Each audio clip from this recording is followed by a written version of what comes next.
پہاڑی زبان میں اپڈیٹ سنیے۔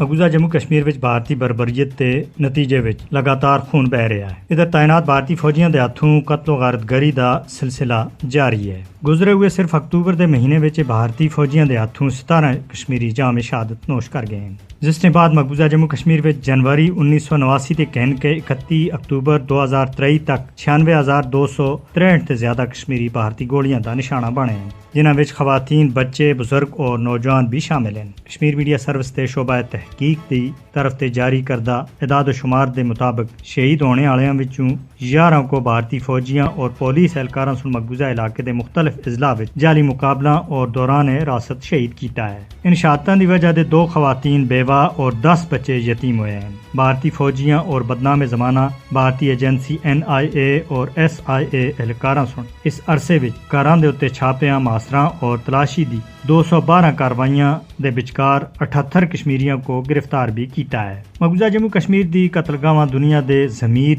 دے اُتے دستک دے رہی ہیں۔ مقبوضہ جموں کشمیر وچ ماورا عدالت قتل عام دا مقصد کشمیری عوام وچ خوف دی نفسیات پیدا کرنا ہے۔ کشمیری عوام پچھلے 76 سالاں تھی تنازع کشمیر دی قیمت چکا رہے ہیں۔ بھارت مقبوضہ جموں کشمیر وچ بین الاقوامی اصولوں اور قوانین کو پیراں تلے روند رہا ہے۔ بھارت سن مقبوضہ جموں کشمیر وچ لوکاں دے اُتے ظلم و بربریت تے تمام ریکارڈ توڑ کے دے۔ بھارتی فوجیاں سن نوجواناں کو سرینگر، گاندربل، بارامولہ، بانڈی پورہ اور بڑگام اضلاع دے مختلف علاقیاں وچ بڑے پیمانے دے اُتے محاصرہ اور تلاشی دی کاروائیاں اور گھراں دے اُتے چھاپیاں دے وچکار گرفتار کیتا ہے۔ بھارت سن بے رحمانہ قتل و غارت گری دا سہارا کہن کے کشمیری عوام کو محکوم اور دہشت زدہ کرنا شروع کیتا ہے، لیکن بھارت اس وچ کسی بھی صورت وچ کامیاب نہیں ہو سکدا۔ مقبوضہ جموں کشمیر دے اُتے غاصبانہ بھارتی قبضے تھی آزادی پسند کشمیریاں دی تکالیف کو ختم کرنے دا ایک ہی رستہ ہے کہ مقبوضہ جموں کشمیر دے اُتے اقوام متحدہ دی قرارداداں دے مطابق اور کشمیریاں دی خواہشات دے مطابق اس مسئلے کو حل کیتا جائے۔ مقبوضہ جموں کشمیر وچ سفاق بھارتی فوجیاں دے ہاتھوں